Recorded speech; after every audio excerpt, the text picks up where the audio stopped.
Anda kembali di One on One, masih bersama Kepala BPI Danantara, Pak Menteri, yang juga Menteri Investasi dan juga Hilirisasi. Tadi saya sampaikan kalau kita bicara BUMN, ketika seseorang diposisikan untuk menjadi dirut dan di jajaran direksi itu kan ada fit and proper test, Pak.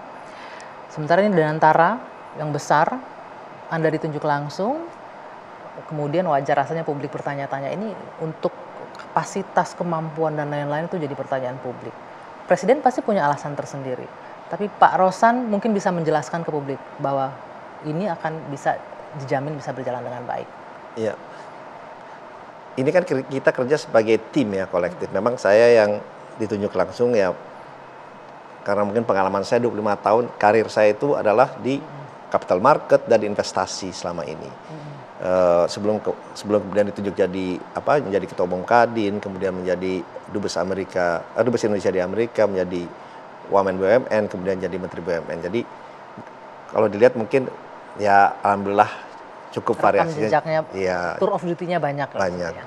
Tapi yang ingin saya sampaikan, tim yang kita pilih dan kita bentuk, yang kita akan susun ini itu juga kita dibantu oleh HR dan juga oleh headhunter dari dalam dan luar negeri. Jadi kita semua akan ambil putra-putri terbaik yang ada di Indonesia dan juga ada yang terbaik yang ada dari ASEAN dan juga dari dunia. Kita terbuka gitu karena di dalam undang-undangnya kita memang bisa juga mendapatkan manajemen tim dari luar.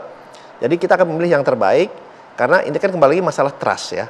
Kalau dilihat, susunan manajemennya ini ternyata memang mempunyai track record yang jelas, ekspertisnya jelas, itu kan menumbuhkan rasa confidence atau keyakinan dan kepercayaan publik. Jadi ini kita sedang susun, insya Allah akan segera terbentuk. Oke. Sistem organisasinya, strukturalnya masih disusun, masih dibentuk. Tapi publik sudah bertanya-tanya nih Pak, ini akan seperti apa sih bentuk pengelolaannya, kerjanya Danantara ini akan seperti apa? Bisa dijelaskan nggak Pak? Karena kita tahu kan akan masuk 7 holding BUMN yang besar. Apakah ada tambahan lagi di luar itu nantinya atau seperti apa?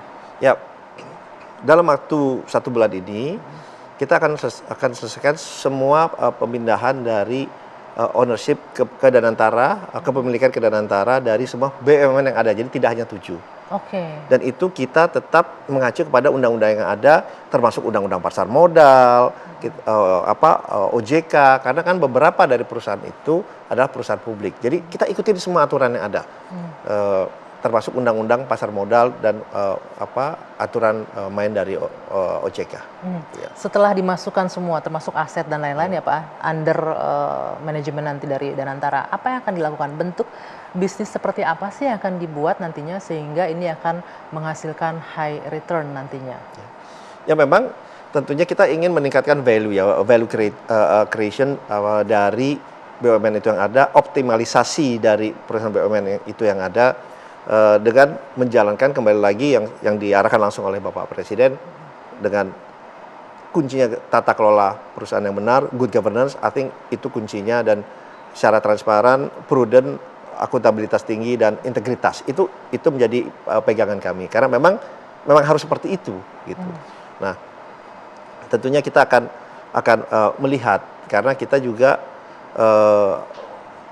di satu sisi kita ada operation BUMN, satu sisi kita juga akan melakukan investasi. Ya. Nah, dua hal ini kan adalah dua hal yang saling berhubungan erat di dalam Danantara ini karena BUMN ini menghasilkan dividen dan dividen itu yang akan diberikan kepada investasi untuk diinvestasikan kepada industri atau proyek-proyek yang berdampak besar, berdampak positif dan juga mempunyai dampak dalam percepatan perekonomian Indonesia ke depan serta membangun lapangan pekerjaan. Dan yang paling penting baru saya mau menuju ke situ, dan yang paling penting adalah membuka job creation atau membuka lapangan pekerjaan yang berkualitas. Oke. Itu. Kalau kita bicara umur memang masih baru, tapi mungkin ini karena saking tingginya ekspektasi publik, mungkin bisa dijelaskan nggak sektor industri apa saja nih akan dimainkan dalam Danantara? Kalau Pak Presiden kan menyebut bahkan ada hilirisasi, industrialisasi dan lain-lain. Konkretnya seperti apa Pak? Jadi kelihatan nih publik melihat, oh iya nanti dana ini akan dikelola di industri ini, akan menciptakan lapangan kerjanya seperti apa gitu. Oke. Ya memang salah satunya di hilirisasi, di renewable di energi baru terbarukan dan yang lain-lain. Tapi saya contohin deh biar lebih konkret ya. Misalnya hilirisasi. Kita tahu kita melakukan hilirisasi ini yang mungkin yang paling banyak adalah nikel. Ya kan yang mungkin masyarakat umum sudah lebih banyak familiar mendengarnya ya. Dari nikel itu menjadi produk turunannya itu apa sih gitu? Salah satunya adalah EV battery atau electric vehicle battery. Ya. Nah, dari electric vehicle battery ini kemudian industri-industri kan banyak. Nah, itu langsung jadi baterai ya. Jadi baterai. Di situ ada banyak proses di situ. Ada prosesnya gitu dari kita mesti ada tambang nikelnya, kemudian dari kalau saya sedikit ngomongin ada nikel matte, nikel sulfat, prekursor, katot, anode, baru sel battery, battery pack, recycle battery. Nah, itu semua kan memerlukan investasi dan itu adalah investasi jangka panjang. Investasi yang menimbulkan pekerjaan yang berkualitas. Investasi yang yang sustainable. Yang berkelanjutan dan berkesinambungan. Nah, dan itu adalah investasi yang demand-nya sangat tinggi dan dibutuhkan oleh seluruh dunia. Kita bicara pasar global ini. Kita bicara pasar global gitu. Nah, dan itu kita bisa lakukan dan kita sudah mulai. Nah, jadi salah satu saya bicara hilirisasi apa? Yaitu. Karena rentetan dari setiap industri itu ada gitu ya. Nah, itu konkretnya. Kalau saya bicara tentang energi baru terbarukan, kalau kita bicara potensi yang kita itu salah satu yang paling besar. Berapa? Kurang lebih 3.600 gigawatt. Yang terpasang sekarang kapasitasnya itu baru 14,3 gigawatt. Less than kurang dari 1%. Masih ada banyak yang masih ada dari solar, ada dari hydro, ada dari geothermal. Geothermal ini sangat menarik. Kenapa? Kita mempunyai reserve geothermal terbesar di dunia, terutama di Jawa dan Sumatera. Jadi, karena di saat bersamaan pemerintah Indonesia ini kita udah committed untuk, saya lompat sedikit nih, net zero emisi pada tahun 2060. Nah, kita kan harus ada planningnya, harus ada strateginya bagaimana kita mengarah ke net zero itu pada tahun 2060. Itu untuk apa? Untuk kepentingan anak cucu kita. Ya kan? Mereka akan hidup lebih baik, udara lebih baik,